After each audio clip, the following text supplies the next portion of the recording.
Ngamo na biso bakoko baimi koyimayima bakoko na kisini likambo wana mboka likambo ngo nini bapaya bavandeli biso ti na bokonzi ya mboka tosala koboni alors révoltons-nous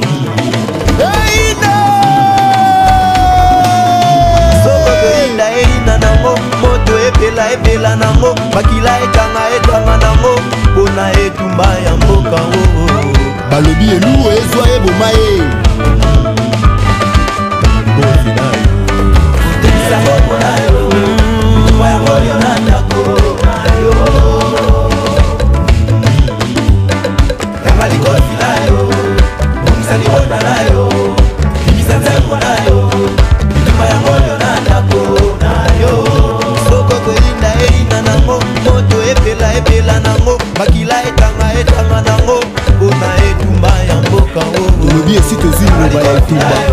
refusé de partir, elle était donc devenue vos ennemis.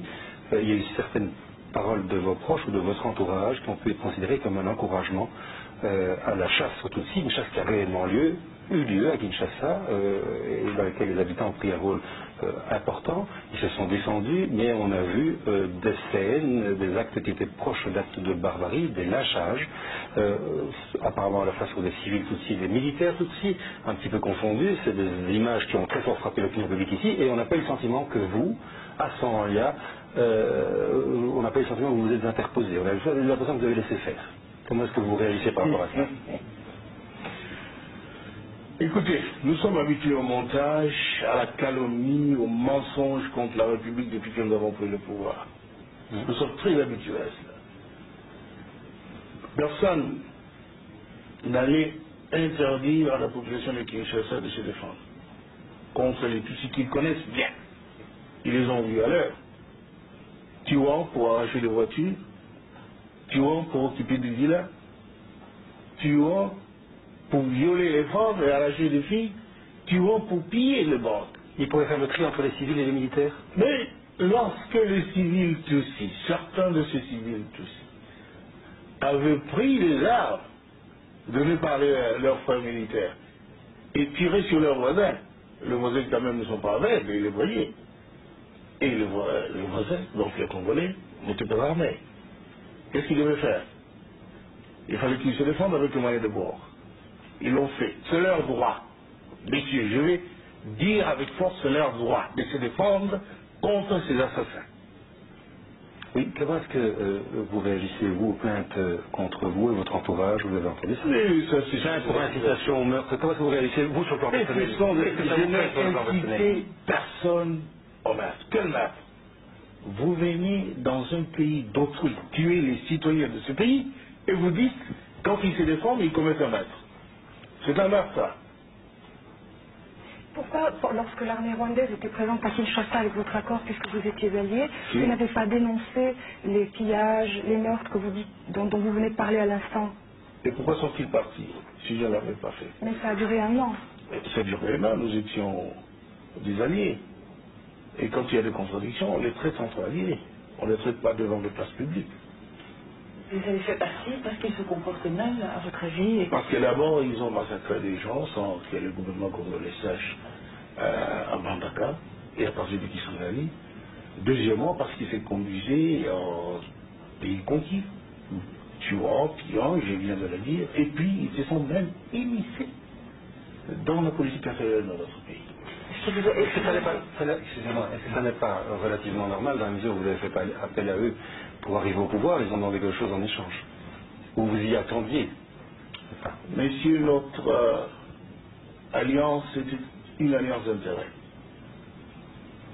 Comment allait-il durer au pouvoir si nous n'avions pas, nous, forces armées congolaises, maintenir les Hutus dans l'état d'incapacité opérationnelle? Ils en avaient besoin. Et c'était de ça que nous avions parlé lorsqu'ils devaient nous laisser le temps de faire passer les armes pour entrer aux Zaïre alors. Nous n'avions qu'une mission, chercher la dictature chez nous et démocratiser la société. Les deux, nous sommes contents de ce qui s'était fait. Mais ils ont voulu maintenant plus. Ils ont voulu être le maître de notre pays. Et ça, c'est impossible. Avez-vous échappé à des tentatives d'attentat? Pardon? Avez-vous échappé à des tentatives d'attentat? On en parle, mais ils ont comploté, en fait, vrai, ils ont comploté, ils ont monté un coup d'État le 2 août pour essayer de m'assassiner, pour me voir. Vous savez la suite. Monsieur le Président, depuis ce lundi, il y a une plainte qui a été déposée contre vous en Belgique, mais également en France, contre vous et contre certains membres de votre entourage pour crimes contre l'humanité. Comment réagissez-vous et vous sentez-vous menacé? Écoutez, c'est de l'amusement. Crime contre l'humanité. Qui avions-nous tué? Et moi et mon entourage. Nous n'avons tué personne. Mais il faut le prouver. Mais le 25 août, par exemple, vous avez lancé un appel à la radio demandant à la population de prendre les flèches, les lances pour se battre. Et vous avez dit, sinon nous allons être l'esclave des Tutsis. Est-ce que vous ne considérez pas que cet appel a incité la population à s'en prendre à des civils Tutsis, notamment des femmes et des hommes qui n'avaient rien à voir avec la guerre? Madame,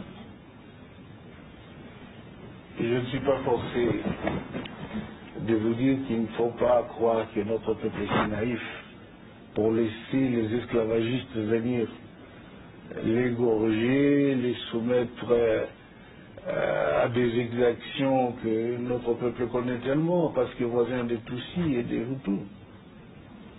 Et vous vouliez que le peuple congolais ne défende pas par la peine de son chef, son territoire, sa vie. Qu'est-ce que c'est pour un pays? Même chez vous ici en Europe, on a fait des appels pour vous défendre contre les nazistes. Et alors, vous voulez que les Congolais laissent venir d'autres nazistes, d'autres racistes, les occuper et qui ne se battent pas parce qu'ils n'ont pas d'armes. Ils doivent utiliser le feu chez tous les moyens qui se trouvent dans leur main. Et ils l'ont fait. Est-ce que ça veut dire que lorsque vous êtes alliés avec les Rwandais au début de la guerre de libération, vous avez fait preuve de naïveté si vous ne saviez pas qu'ils étaient comme ça, puisque maintenant vous dites qu'on sait bien qu'ils sont comme ça? La question, est-ce que vous avez mal choisi vos alliés? Nous n'avons pas mal choisi les alliés. Dans la politique, il y a la tactique. Et puis, c'est momentané les alliances parfois. Et lorsque ça tourne mal, chacun a intérêt, son intérêt de son côté parce qu'il sait pourquoi il a fait l'alliance. Je n'ai pas mal choisi mes alliés parce que c'était un bon choix. Ce sont les alliés qui ont tourné Kazakh. Non, non. Oui, madame.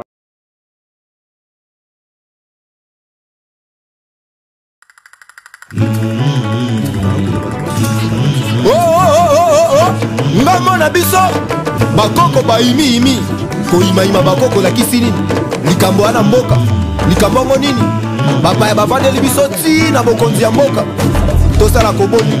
Alors révoltons-nous. Soko toyinda eyinda nango moto epela nango makila etanga nango mpona etumba ya mboka balobi elu ezwa eboma ye tekisa moko na yo etumba yango yo na ndako na yo yanga likosi na yo omisa libota na yo bimisa nzembo na yo etumba yango yo na ndako na yo soko kolinda eyinda nango moto epela nango makila etanga nango mpona etumba ya mboka tolobi esi tozwi ngoba ya etumba